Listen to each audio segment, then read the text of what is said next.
Hello guys, welcome back to Zik the Programming Guy channel. In today's video, I'll be showing you how to change banner in eFootball.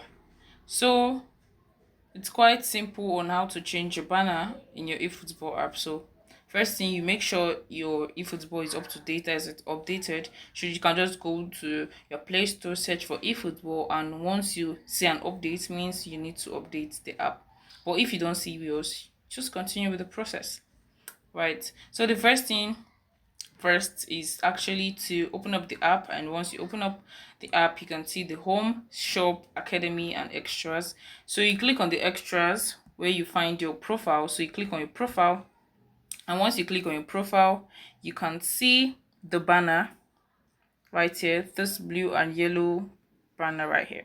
So all you need to do is you just need to tap on it, one tap, and you can see other defaults, that's other backgrounds you can actually change to. So you can see it's quite easy. So let's just use one. For example, I'm going to be using this green and yellow. So click on the back and you can see my banner has been changed. So if you find this guide helpful, give this a thumbs up and equally subscribe to get more helpful tips like this. Thanks for watching guys. I'll see you in my next video. Bye.